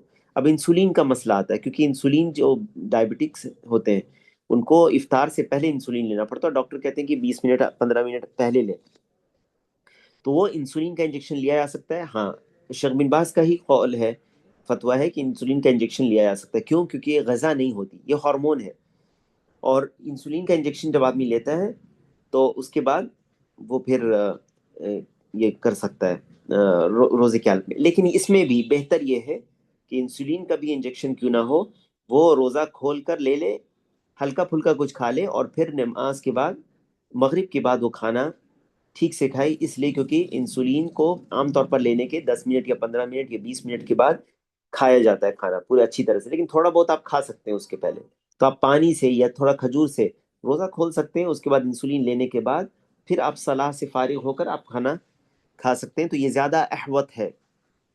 اذا تيسر ذلك لقول النبی صلی اللہ علیہ وسلم، جس کہ نبی صلی اللہ علیہ وسلم کا فرمان ہے دع ما يريبك الى ما لا يريبك، جس چیز میں تمہیں شک ہو اسے چھوڑ کر وہ چیز اختیار کر لو جس میں تمہیں شک نہ ہو۔ وقوله علیہ الصلاۃ والسلام، اس طرح نبی علیہ الصلاۃ والسلام کا یہ فرمان، من اتقى الشبہات فقد استبرأ لدینہ وعرضہ، جو شبہات سے بچ گیا اس نے اپنے دین اور اپنی آبرو کو بچا لیا۔ کہتے ہیں شیخ ان امور میں سے جن کا حکم بعض لوگوں سے مخفی رہ سکتا ہے یہ بھی ہے کہ نماز میں اطمینان کا نہ ہونا، ابھی تھوڑے دیر پہلے یہ گزرا ہے، عدم الاطمئنان فی الصلاۃ، نماز میں اطمینان نہ ہونا، سواء ان كانت فریضہ او نافلہ، چاہے وہ فرض نمازیں ہوں یا نفلی نمازیں ہوں۔ جیسے کہ تراویح میں لوگوں کو دیکھا جاتا ہے کہ اطمینان نہیں ہوتا، رسول اللہ صلی اللہ علیہ وسلم کی صحیح احادیث سے ثابت ہے کہ اطمینان نماز کے ارکان میں سے ایک رکن ہے، جس کے بغیر نماز صحیح نہیں ہوتی۔ اس سے مراد نماز میں سکون، خشوع اور خضوع اور اطمینان کے ساتھ ادائیگی سے ادائیگی بھی ہے، یعنی صحیح طور پر ادائیگی، یہاں تک کہ ہر جوڑ اس کی جگہ پر واپس لوٹ جائے۔ بہت سے لوگ رمضان میں تراویح کی نماز، اب دیکھیں یہ جو بہت اہم بات شیخ کہہ رہے ہیں، اللہ تعالیٰ شیخ ابن باز رحمہ اللہ پر رحم کرے، اور اللہ تعالیٰ ان کو اس بات پر جزائے خیر دے جو انہوں نے نصیحت کی ہے۔ کہتے ہیں وَكَثِيرٌ من الناس يصلي في رمضان صلاة التراويح صلاة لا يعقلها ولا يطمئن فيها، ایسی نماز پڑھتے ہیں رمضان میں، تراویح کی نماز ایسے پڑھتے ہیں کہ نہ اس کو سمجھتے ہیں اور نہ اس میں اطمینان ہوتا ہے، بلکہ کوے کی ٹھونگ مارنے کی طرح جلدی جلدی ادا کرتے ہیں۔ بل ينقرها نقرا وهذه الصلاة على هذا الوجه باطلة، اس طرح نماز باطل ہے، یہ نماز ہی نہیں ہوگی۔ وصاحبها آثم غیر مأجور، ایسا شخص گناہگار ہوگا اور اس کو کوئی اجر نہیں ہوگا، وہ بے اجر ہوتا ہے۔ اس کے بعد کہتے ہیں وَمِنَ الْأُمُورِ الَّتِي قَدْ يَخْفَى حُكْمُهَا، ان امور سے جن کا حکم بعض لوگوں سے مخفی رہ سکتا ہے، یہ بھی ہے بعض لوگوں کا یہ گمان کہ تراویح کی رکعتیں 20 سے کم نہیں ہو سکتی۔ ظن بعضهم ان التراویح لا يجوز نقصها عن 20 رکعہ، بعض لوگوں کا یہ سمجھنا کہ 20 رکعتوں سے کم نہیں ہو سکتی۔ وظن بعضهم انه لا يجوز ان يزاد فيها على 11 رکعہ، اور بعض یہ سمجھتے ہیں کہ 11 رکعت سے زیادہ کرنا بھی جائز نہیں ہے۔ او 13 رکعہ، بعض سمجھتے ہیں کہ 13 رکعت سے زیادہ ہونا بھی جائز نہیں ہے۔ وهذا كله ظن في غیر محله، یہ سب گمان ہے، یہ سارے گمان غلط ہیں، بلکہ یہ دلائل کے مخالف ہیں۔ جب رمضان شروع ہوتا ہے یا رمضان کے پہلے بعض لوگ اس پر بڑا زور دیتے ہیں، کتنی رکعتیں تراویح کی ہیں، اس پر ڈیبیٹس ہوتا ہے کہ کیا 11 رکعتیں ہیں، 13 رکعتیں ہیں، کیا 20 رکعتیں ہیں، کیا 8 رکعتیں ہیں، اس پر اتنا ڈیبیٹس لوگ کرتے ہیں کہ اصل جو عقیدے کے مسائل اس کو چھوڑ دیتے ہیں، یہ نہیں دیکھتے وہ کس سے بحث کر رہے ہیں، اور صرف ان چیزوں میں الجھ کر رہ جاتے ہیں۔ شیخ کہتے ہیں غور سے سنیں، وَمِنَ الْأُمُورِ الَّتِي قَدْ يَخْفَى حُكْمُهَا عَلَى بَعْضِ النَّاسِ، ان امور میں سے جن کا حکم بعض لوگوں سے مخفی رہ سکتا ہے یہ بھی ہے، بعض لوگوں کا یہ گمان کہ تراویح کی رکعتیں 20 سے کم نہیں ہو سکتی. ظن بعضهم ان التراویح لا يجوز نقصها عن 20 ركعة، وظن بعضهم انه لا يجوز ان يزاد فيها على 11 ركعة، اور بعض لوگوں کا یہ گمان کرنا کہ یہ 11 یا 13 رکعت سے زیادہ نہیں پڑھی جا سکتی. کہتے ہیں شیخ کہ وَهَذَا كُلُّهُ ظَنٌ فِي غَيْرِ مَحَلِّهِ، یہ سب گمان ہے، یہ سب گمان ہے اور یہ غلط ہے. بل ہوا خطأ مخالف للأدلہ، بلکہ یہ غلطی ہے، دلائل کی مخالف ہے. پھر کہتے ہیں وقد دلت الاحاديث الصحيحة عن رسول الله صلی اللہ علیہ وسلم على ان صلاة الليل موسع فيها، رسول اللہ صلی اللہ علیہ وسلم سے ثابت شدہ صحیح احادیث سے معلوم ہوتا ہے کہ رات کی نماز کی تعداد کی حد بندی، یعنی اس میں کیا ہے، وسعت ہے، اس میں وسعت ہے. فلیس فیہا حد محدود لا تجوز مخالفت، اس میں ایسا نہیں کہ اس میں حد بندی کر دی گئی ہے جس کی خلاف ورزی نہ کی جا سکے، بلکہ آپ صلی اللہ علیہ وسلم سے یہ ثابت ہے کہ آپ نے رات میں کبھی 11 رکعت ادا فرمائی، کبھی 13 اور کبھی اس سے بھی کم ادا فرمائی، رمضان میں بھی اور غیر رمضان میں بھی. اور جب آپ صلی اللہ علیہ وسلم سے رات کی نماز کے بارے میں پوچھا گیا تو آپ نے فرمایا مثنا مثنا، رات کی نمازیں دو دو ہیں، دو دو رکعت کر کے پڑھو یا دو دو رکعت کر کے.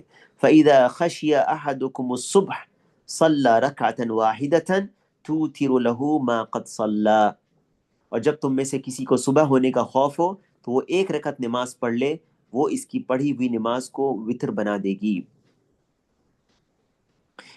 متفق علی صحتہ، یہ چیز اس میں تشدد کرنا اور یہ ایک دوسرے کو گمراہ کہنا، ایک دوسرے کو بدعتی کہنا، اس میں یہ تشدد ہے، کیونکہ احادیث کو جمع کرتے ہیں اہل سنت کا یہ طریقہ ہوتا ہے. بعض چیزیں اللہ کے نبی صلی اللہ علیہ وسلم کے جو عمل تھا، اکثر جو عمل ہوتا تھا، بعض صحابہ نے اس کو روایت کیا. عائشہ رضی اللہ عنہ سے جو روایت ہے کہ نبی صلی اللہ علیہ وسلم رمضان اور غیر رمضان میں 11 سے زیادہ نہیں پڑھتے تھے، یہ اکثر جو نبی صلی اللہ علیہ وسلم کا جو عمل تھا. اور ابن عباس رضی اللہ عنہ کی روایت میں جسے ابو داؤد نے روایت کیا، اس میں 13 رکعت کا ذکر ہے، 13 رکعت کا ذکر ہے. اور اسی طرح سے بعض سلف صحابہ میں سے ان سے اس سے بھی زیادہ کا ذکر ہے. اور یہ جو حدیث آپ کے سامنے ہے مثنا مثنا، دو دو رکعتیں ہیں، اس میں حد بندی نہیں کی گئی. تو اس میں یہ تو کہا جا سکتا ہے کہ افضل وہ ہے جو نبی صلی اللہ علیہ وسلم کا عمل ہے، لیکن اگر کوئی اس سے زیادہ کر لے تو اس میں کوئی حرج نہیں، کیونکہ یہ افضلیت کی بات ہے. اور اس میں ایک دوسرے کو گمراہ کہنا، ایک دوسرے کو بدعتی قرار دے دینا. مجھے یاد ہے آج سے کچھ سال قبل کی بات ہے کہ کسی نے یہ سوال کیا تھا، میں نے اسی فتوے کو شیخ ابن باز اور شیخ ابن عثیمین رحمہ اللہ کا میں نے ایک جگہ اس کو نقل کر دیا. بعض شخص نے مجھ سے کہا تھا کہ ہم 8 رکعت کے بعد نکل جاتے ہیں نماز پڑھ کے یا نکلیں. ہم نے کہا تھا کہ حدیث میں جو ذکر ہے وہ کیا ہے، من قام مع الامام حتى ينصرف، جو امام کے ساتھ قیام کرتا ہے یہاں تک کہ امام لوٹ جائے، اس کی پوری رات کا قیام لکھا جاتا ہے، پوری رات کے قیام کا اجر لکھا جاتا ہے. پوری رکعت پڑھیں، اگر وہ 20 پڑھتا ہے 20 پڑھیں. 20 میں پڑھنے سے مراد کیا ہے، یہ 20 رکعت، میں اس بات پر نہیں جا رہا ہوں کہ کوئی اہل بدعت کے پیچھے پڑھ رہا ہے یا غیر اہل بدعت کے پیچھے پڑھ رہا ہے، اصل بات رکعت کی ہو رہی ہے. اگر کوئی 20 رکعت پڑھتا ہے تو کہ آپ اس کے پیچھے پڑھیں، پوری کر لیں نماز. تو اس پر بعض لوگوں نے اس کے بعد ایسا معاملہ کیا جیسے کہ میں سلفی ہی نہیں ہوں، یعنی ایسی ایسی باتیں کی اور اس طرح سے رد کرنا شروع کر دیا جیسے کہ میں اہل بدعت ہوں. اللہ اکبر. تو یہ تشدد ہے میرے بھائیوں.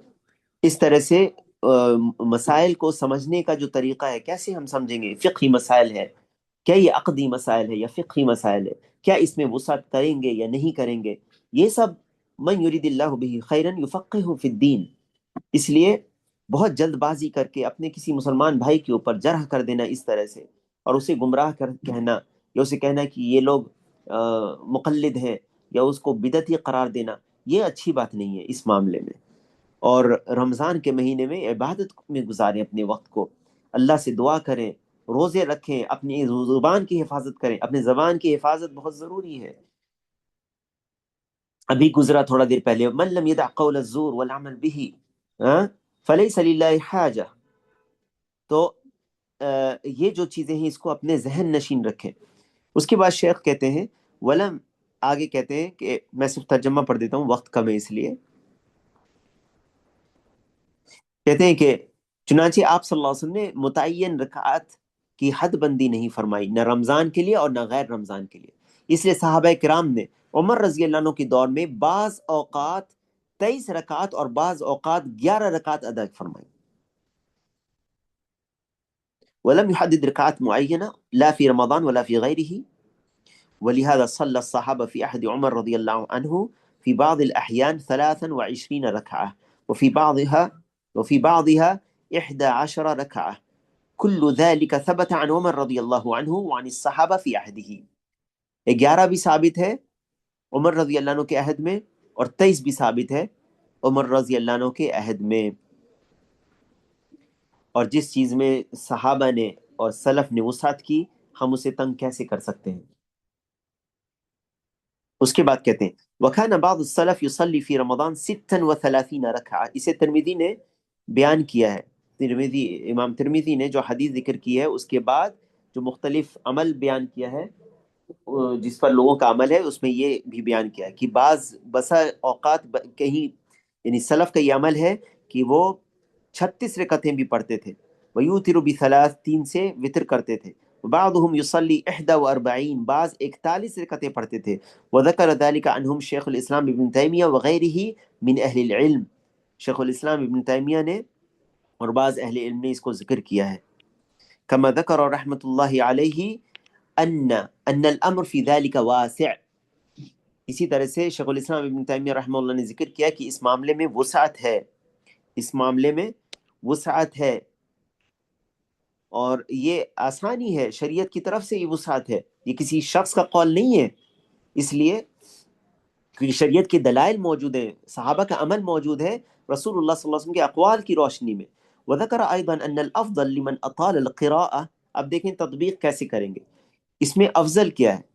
افضل یہ ہے کہ جس کی قرأت لمبی ہے، جس کی قرأت، رکوع اور سجدے لمبے ہیں، وہ عدد کو کم کر دے، یہ ہے اصل طریقہ. ومن خفف القراءة والركوع والسجود وزاد في العدد، هذا معنى كلامه رحمه الله. یہ کہتے ہیں شیخ الاسلام ابن تیمیہ نے کس طرح سے کہا، کیسے ہم یہ سمجھیں گے کہ یعنی جو شخص اگر لمبی قرأت کرتا ہے، لمبا رکوع اور سجدہ کرتا ہے، تو وہ عدد کو کم کر دے، یعنی 11 رکعت تک پڑھے، 13 رکعت پڑھے. لیکن جو قرأت کو اور رکوع اور سجدے کو زیادہ لمبا نہیں کرتا، تو وہ زیادہ رکعتیں پڑھ لے، اس طرح سے. ومن تأمل سنته صلی اللہ علیہ وسلم، جو نبی صلی اللہ علیہ وسلم کی سنت پر غور کرے گا، علم ان الافضل في هذا كله، علم ان الافضل في هذا كله هو صلاة 11 ركعة او 13 ركعة في رمضان وغيره. یہ دیکھیں افضلیت کی یہ بات ہے. جو شخص نبی صلی اللہ علیہ وسلم کی سنت پر غور کرے گا، اس کو معلوم ہو جائے گا کہ اس سب میں افضل یہی ہے کہ 11 یا 13 رکعت نماز پڑھی جائے، چاہے رمضان ہو یا غیر رمضان، کیونکہ یہ نبی صلی اللہ علیہ وسلم کے اکثر اوقات کے عمل کے مطابق ہے. لکون ذلك هو الموافق لفعل النبی صلی اللہ علیہ وسلم فی غالب احوالہ، جیسے کہ عائشہ رضی اللہ عنہ کی روایت سے پتہ چلتا ہے، بخاری میں ہے. وَلِأَنَّهُ أَرْفَقْ بِالْمُصَلِّينَ، اور یہ مسلین کے تعلق سے زیادہ نرمی ہے اس میں، یعنی کہ جو نمازیوں کے لیے زیادہ آسان ہے اور خشوع اور خضوع کے قریب ہے. جو اس سے زیادہ پڑھنا چاہے تو وہ بغیر کسی حرج اور کراہت کے پڑھ سکتا ہے. ومن زاد فلا حرج ولا کراہیہ کما سبق.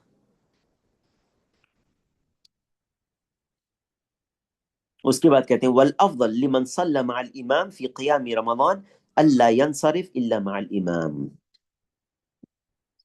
اور افضل یہ ہے، اسی لیے یہ سمجھ لیں کہ آپ جو 8 رکعت کے بعد جو لوگ لوٹ جاتے ہیں، اگر وہ پوری پڑھ سکتے ہیں، جب آپ نے اس امام کے پیچھے نماز کو صحیح سمجھا ہے آپ نے، اور وہ کوئی کبیرہ یہ شرک نہیں کر رہا ہے، بدعت نہیں کر رہا ہے، اور وہ 20 رکعت اگر پڑھتا ہے مثال کے طور پر، تو پھر یہاں پہ دیکھیں افضل کیا ہے.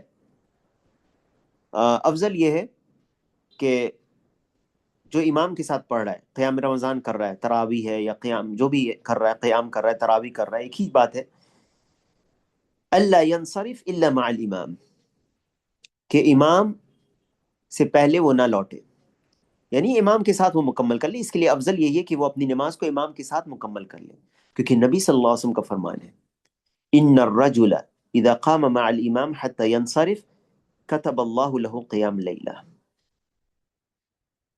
جب آدمی امام کے ساتھ قیام کرے یہاں تک کہ وہ نماز مکمل کر لے تو اس کے لیے رات بھر کا قیام لکھ دیا جاتا ہے.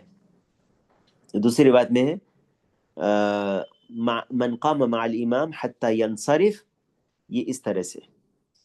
ويشرع لجميع المسلمين الاجتهاد في انواع العبادة في هذا الشهر، تمام مسلمانوں کے لیے اس مبارک مہینے میں مختلف عبادات میں محنت کرنا مشروع ہے، کہ وہ کوشش کریں، جسے نفل نماز، تدبر و تفکر کے ساتھ قرآن کی تلاوت، کثرت سے تسبیح، تحلیل، تحمید، تکبیر، دعا، اور اسی طرح سے استغفار، نیکی کا حکم دینا، امر بالمعروف کرنا، برائی سے روکنا، نہی عن المنکر کرنا، دعوت اللہ دینا، فقراء و مساکین کے لیے دلجوئی کرنا، والدین کی فرما برداری کرنا، صلہ رحمی کرنا، یہ ساری چیزیں نیکی کے اعمال وہ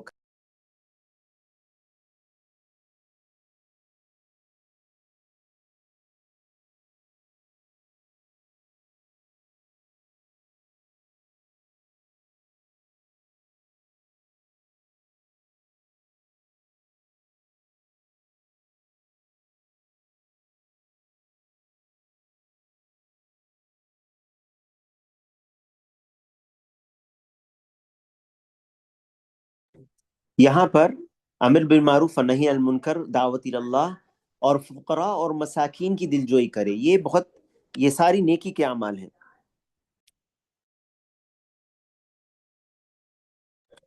اسی طرح والدین کے لیے بر اور احسان کرنا، صلہ رحمی کرنا، اپنے پڑوسی کا اکرام کرنا، مریض کی عادت کرنا، اور اس طرح سے جتنے بھی خیر کی چیزیں ہیں اسے وہ کرے. لقولہ صلی اللہ علیہ وسلم فی الحدیث السابق، جس کے پہلے جو گزر چکی حدیث اس میں ہے، ینظر اللہ ينظر الله إلى تنافسكم فيه فيباهي بكم ملائكته فأروا الله من أنفسكم خيرا فإن الشقي من حرم فيه رحمة الله.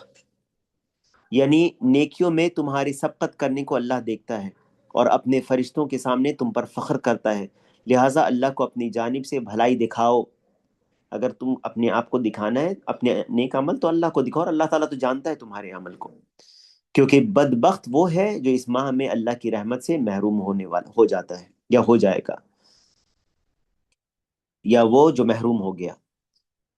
اس کے بعد کہتے ہیں اس کے بعد شیخ کہتے ہیں کہ نبی صلی اللہ علیہ وسلم کا ارشاد ہے، من تقرب فیہ بخصلۃ من خصال الخیر کان کمن ادى فریضة فیما سواہ ومن ادى فیہ فریضة کمن ادى 70 فریضة فیما سواہ. یہ جو روایت ہے، یہ قابل نظر روایت ہے کہ جو نیکی ہے رمضان میں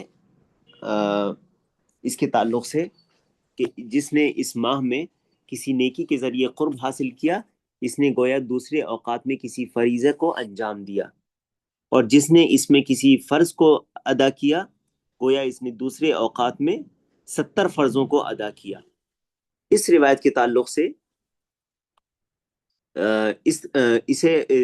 اسے روایت کیا ہے بیہقی نے، روایت کیا ہے. اور اہل علم یہ کہتے ہیں کہ فرض ہے جو فرض ہے وہ فرض کا جو اجر ہے وہ ہوتا ہے، اور نفل کا اجر ہوتا ہے. یعنی رمضان میں جو کیا جائے، جس کی دلیل موجود ہے اس کے تعلق سے تو ہم کہہ سکتے ہیں کہ ہاں یہ ٹھیک ہے. لیکن یہ جو روایت ہے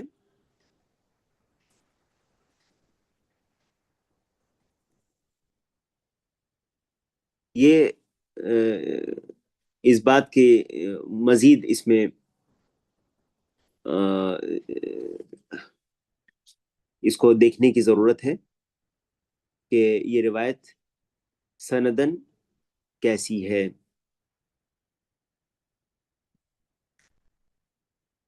یہ جو روایت ہے جس میں ایک فرض کا نیکی 70 نیکی کا اجر کی بات ہے، یہ اسی روایت میں ہے جو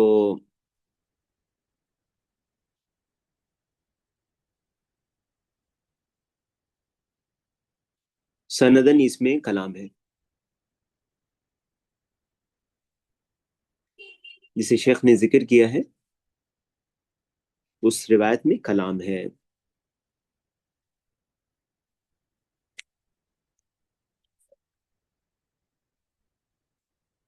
اور یہ جو روایت ہے، ایک منٹ ذرا ڈسٹربنس ہو رہا ہے باہر سے.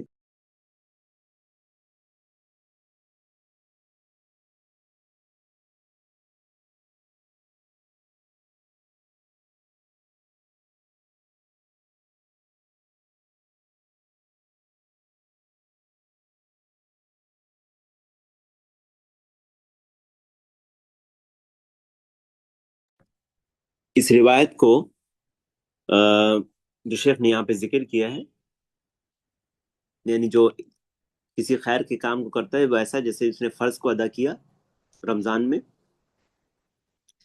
اور جو فرض ادا کرتا ہے جیسے اس نے 70 فرائض کو ادا کیا.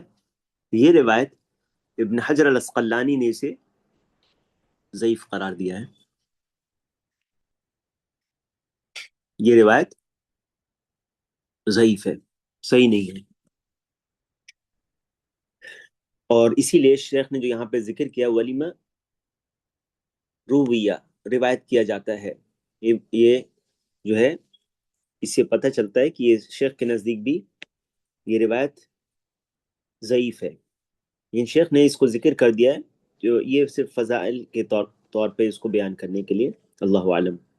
ولقوله عليه الصلاة والسلام في الحديث الصحيح عمرة في رمضان تعدل حجة او قال حجة معي. یہ حدیث صحیح ہے، یہ حدیث صحیح ہے کہ رمضان میں عمرہ کرنا حج کرنے برابر ہے یا میرے ساتھ حج کرنے جیسا ہے. اس سے پتہ چلتا ہے کہ جو چیزیں انسان کر سکتا ہے رمضان میں، وہ یہ مختلف عبادتوں میں عمرہ کی فضیلت ثابت ہے، عمرہ کی فضیلت رمضان میں ثابت ہے.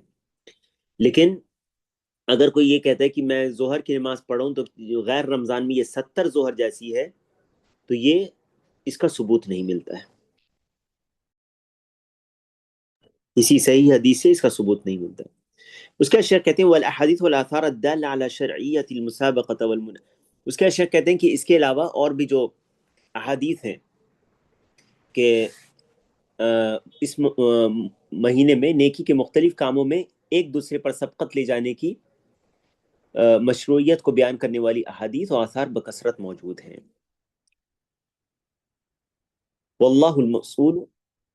اور پھر شیخ کہتے ہیں اللہ سے دعا ہے کہ وہ ہمیں اور تمام مسلمانوں کو ہر اس کام کی توفیق دے جو اس کی رضا کا باعث ہو، ہمارے روزے اور قیام کو قبول فرمائے، ہمارے حالات کو درست کر دے اور ہمیں ہر گمراہ کن فتنوں سے محفوظ رکھے. ہم اللہ تعالیٰ سے دعا کرتے ہیں کہ وہ مسلم حکمرانوں کی اصلاح فرمائے اور حق پر ان تمام کو جمع فرما دے. یقیناً اللہ ہی اس پر قادر ہے اور وہی اس کی طاقت رکھتا ہے. والسلام علیکم ورحمۃ اللہ وبرکاتہ. الحمدللہ یہ مختصر رسالہ شیخ کی نصیحتوں والا مکمل ہوا. اور اللہ تعالیٰ سے دعا ہے کیونکہ رمضان کا مبارک مہینہ آ رہا ہے، اللہ سے دعا ہے کہ اللہ تعالیٰ ہم سب کو اس مہینے سے بھرپور فائدہ اٹھانے کی توفیق عطا فرمائے، اور اللہ تعالیٰ ہم سب کو قبولیت بخشے اس مہینے میں عبادت جو ہم کریں، ہمیں قیام کی اور سیام کی اور تلاوت قرآن کی، اور جو لوگ عمرہ کے لیے جانا چاہتے ہیں وہ جائیں اور اس میں بھرپور فائدہ اٹھائیں. اس مہینے سے جتنی زیادہ تلاوت کرنا چاہتے ہیں آپ کریں، قرآن کو تلاوت زیادہ سے زیادہ کریں اور سبقت لینے کی کوشش کریں ایک دوسرے پر، اور اللہ سے خیر کی امید رکھیں. جتنے پہلے کی گناہ سب ہوئے، اللہ سے ہم سب دعا کریں کہ اللہ تعالی ہمارے گناہوں کو معاف کر دے اور ہمیں ایک نئی زندگی عطا کرے جو خیر اور برکات والی زندگی ہو، اور اللہ کی اطاعت اور اس کے رسول صلی اللہ علیہ وسلم کی اطاعت پر ہو. اور میں آپ تمام کا کہتا ہوں جزاکم اللہ خیرہ. یہیں پہ اس درس کو رکتا ہوں. واللہ تعالی اعلم. سبحانک اللہم وبحمدک، اشہد ان لا الہ الا انت، استغفرک واتوب الیک. والسلام علیکم ورحمۃ اللہ وبرکاتہ.